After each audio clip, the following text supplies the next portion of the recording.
Hi everybody. My name is Ross Hamilton. I am a system architect at OnLogic, and it's a pleasure to be here with you today. So thank you very much for having OnLogic here at this Edge Field Day event.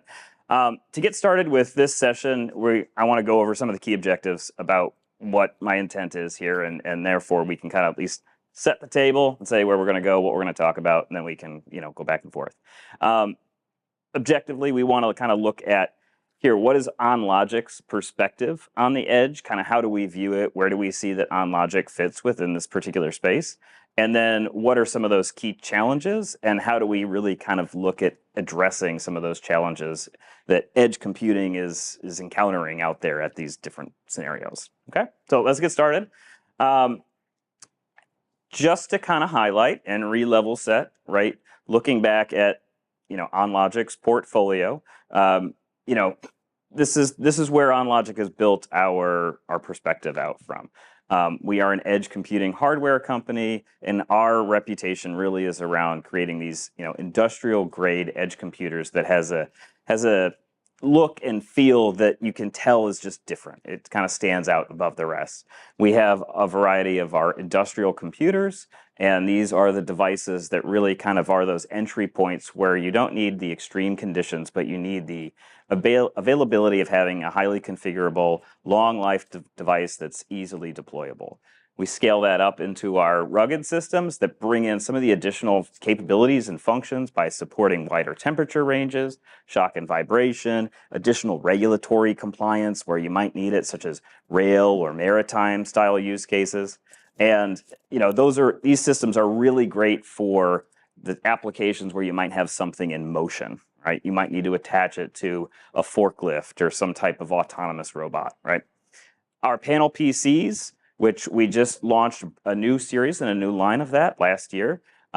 These are really the great entry point for where you're trying to interface for all the different types of sensors and gathering information and the machinery that's out there at the edge, and having that just easy to use interfacing that brings in some of the technical compute capability along with it.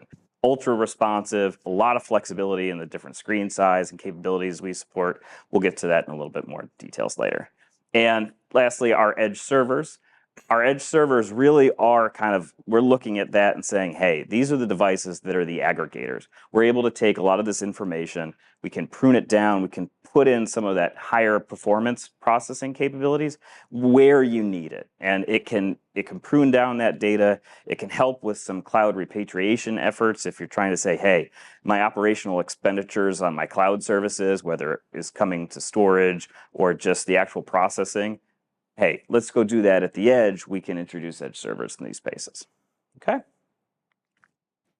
Now, in a conventional, traditional perspective of the edge, this is what you tend to see a lot, right? It is this kind of perspective that the edge is farthest away from the enterprise or the data center or out in the cloud, right? The edge is this area beyond kind of what you can determine or say is a reliable network connection. And that's where, we have edge servers and device edge. It's out at the far edge. Now, this is the traditional perspective that you see, this architectural, complex. But what we really want to drive home today throughout the course of this discussion, that the edge really is a complicated place. It's a little bit of a mess. It has unique and different challenges wherever you're going. And this does present some interesting opportunities. So at OnLogic, we don't think about the edge just being the endpoint. We think about it as kind of being that starting point for figuring out how to tackle some of these unique challenges. This is where data is generated. So how do we make the decisions in real time? It's about making sure that, we accommodate for the hardware that can live in these harsh environments. And it really is more than just thinking about it from the confines of the perspective of the network. Yeah, low latency and bandwidth are all considerations that we've got to think about here. But really, it's just trying to figure out what are those solutions that actually have the most impact at the point where they need to be there. The hardware aspect of it, the latency, the networking, that comes into play as a result of that effort.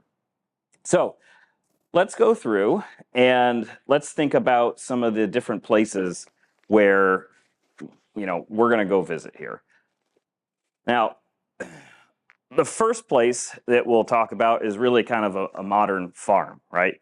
And let's explore some of the kind of intersection of where agriculture and technology meet, right? So in the smart smart agriculture space.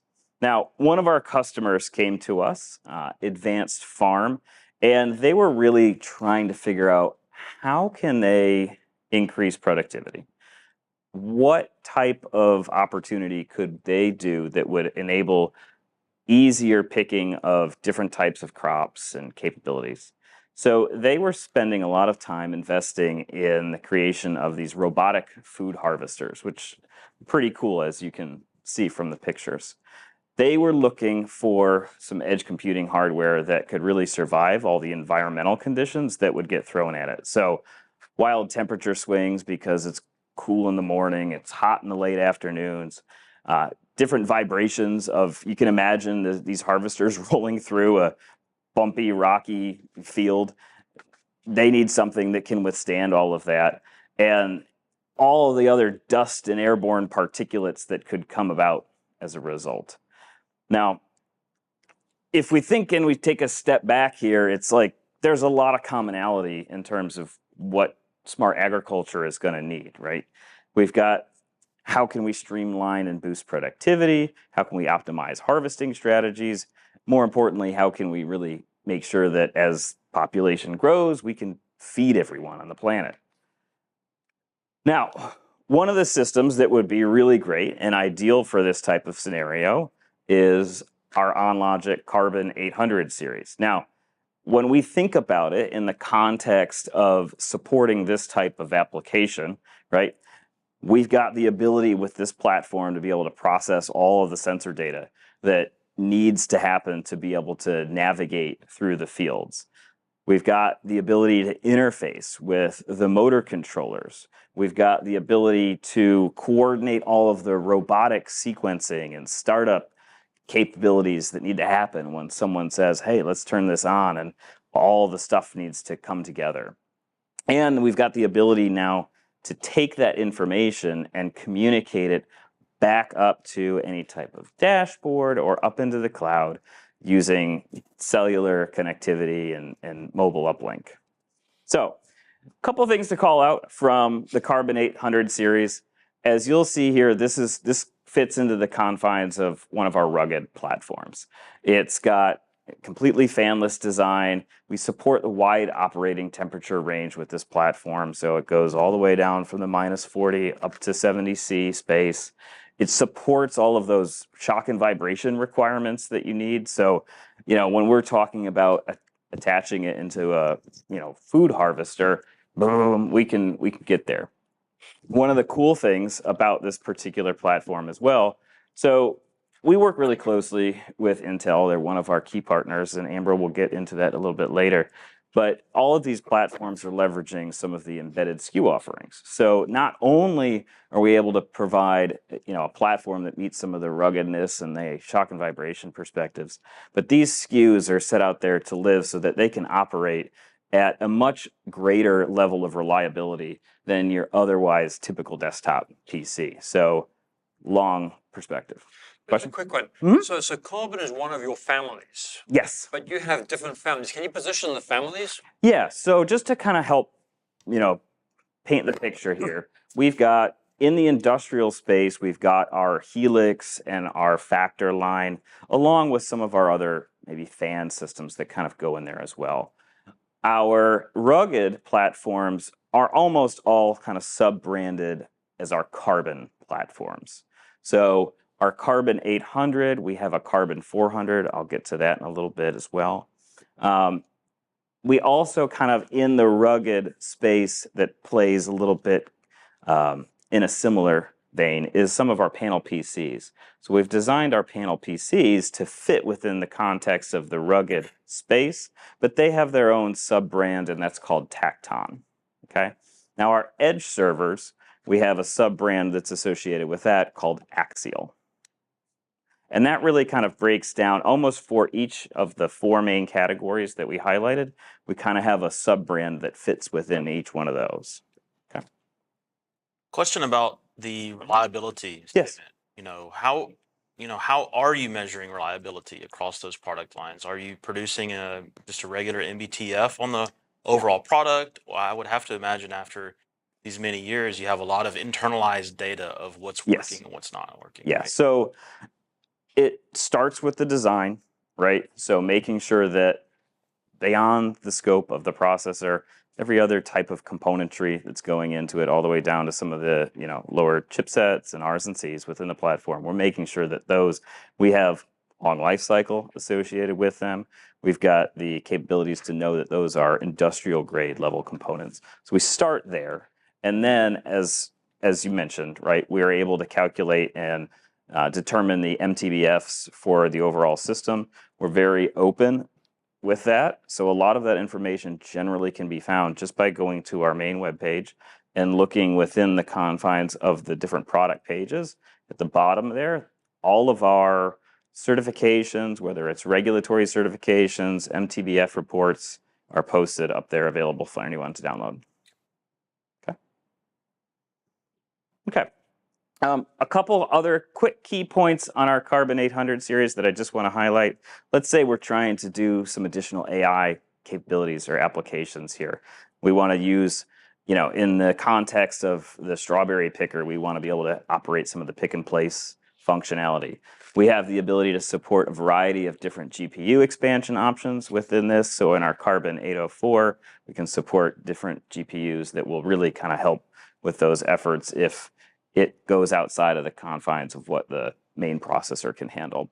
The other really cool thing that I just want to call out here with the Karbon 804 is 2 notes. These platforms all have an integrated programmable microcontroller in it. So in addition to having it have its own x86 bootable PC, there's an MCU that's in there, and there's ability to do DIO control, have an external power switch connectivity, etc., that you can access via the programmable microcontroller. And each one of these platforms supports the ability to have additional ignition sensing on the power controls, so that if you were to put it into a vehicle, boom, you can turn it on and it'll just auto power on with the ignition sense detection. Okay. Ross, that embedded MCU is essentially an out-of-band management capability, if I'm understanding it? It operates at a separate power domain, right? And it is able to kind of handle some additional capabilities that would run outside of the confines of the main processor complex. And so it's not something that will be used by the applications that are running on top of the platform? There is an ability to access the microcontroller from the host operating system if you want to, but it can basically kind of be running in its own thread, per se, right? Yeah, just some use cases about offloading things and different tools for it. It's extremely useful for where you want to have some additional DIO controls, and you want to just be able to have that in a state machine that just runs continuously, right? Yep. Okay. All right, now we're gonna move from the farm. We're gonna go to the next place. So let's think about, we're going and we're visiting a mining facility, right? And let's think about, hey, how do we really kind of mitigate the downtime in a mining facility that is way up north? So now, a couple did you know facts here, and I was surprised to learn some of these, is that there is actually a huge impact when it comes to loss of revenue, loss of time, loss of labor when it comes to mining and other heavy metal, industries there, such that, most of these companies can lose typically on average about 23 hours a month of just effort because they might have some type of equipment failure within the mining facility. Now that equates roughly to just north of $180,000 an hour, and that number, you scale that out and you think about it across the whole broad industry, it can be billions of loss in terms of just equipment failures and downtime. So one of our one of our folks that came to us, FlashEye, they said, hey, we're looking to address some of these big challenges, and we really want to think about how we reduce this level of downtime within the mining industry. But they had some major obstacles that they were trying to overcome, being where they were. Now, does anybody know how cold it can get in northern Sweden? Anybody want to fair guess? Very cold is the answer. Yeah. Where's the Avasta team for that? Exactly. Yes, coming from Sweden.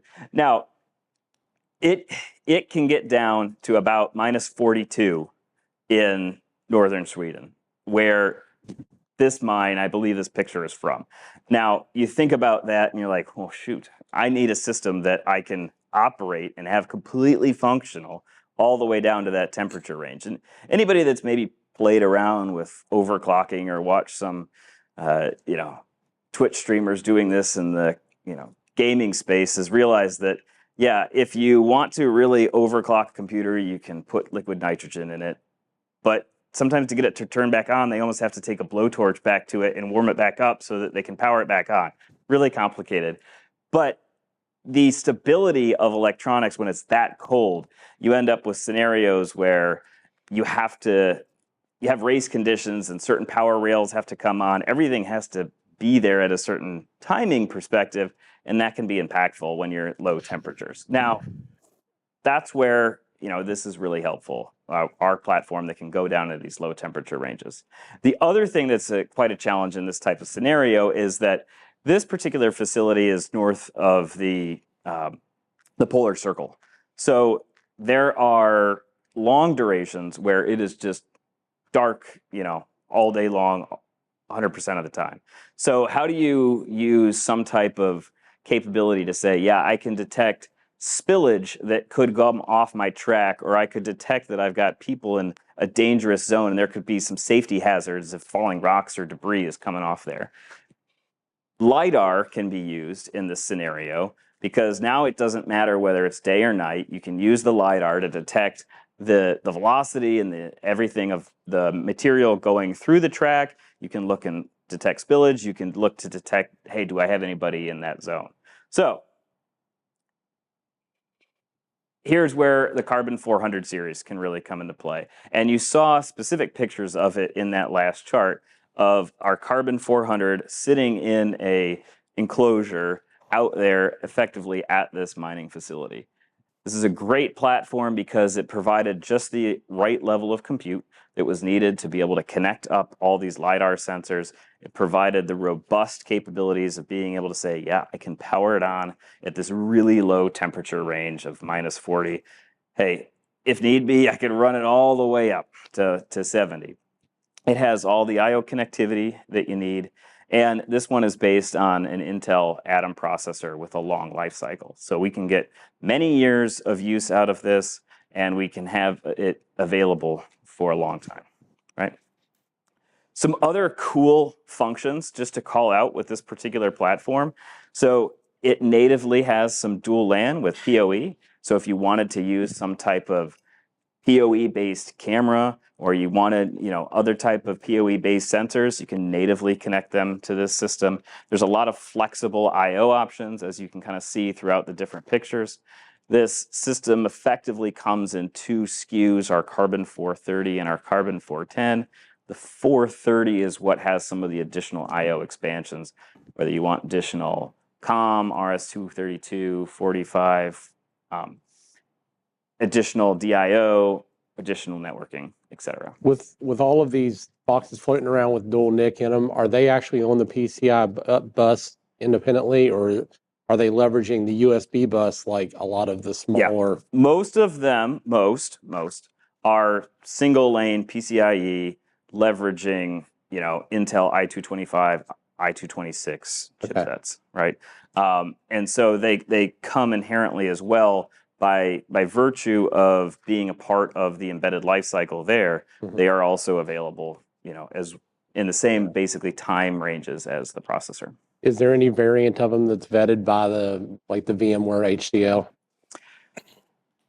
Not so much. And part of this is around that I would say over the course of the last several years, there's been a lot less qualification from like the VMware side of the house in terms of Atom and core-based processors. So if you go look in the compatibility list, yep, you'll find the latest, Xeon and EPYC SKUs that are out there, but you got to go back a couple generations to look for some of the Atoms and cores. Yep. Now, when it comes to running virtualization and different types of applications from that perspective on there, there's a lot of options that can be explored, whether it's KVM-based virtualization within Linux, containerization solutions, etc. Yeah. Yep. Everybody in the room, and for those joining us online, thanks for taking this virtual visit to these first two places. Now, I want to invite you to stay tuned for an upcoming session where we're going to take a look at some additional places, and we'll discuss a little bit more about how, the edge can inspire us to really help understand some of these complexities, and we'll learn more about OnLogics products and how they fit into this environment. So please sure to stay tuned and check out the entirety of OnLogics presentation here, along with the origin story that was presented by our founder and some of our partner information as well that's going to be coming up. And for additional information, please check out OnLogic at onlogic.com or by scanning the QR code.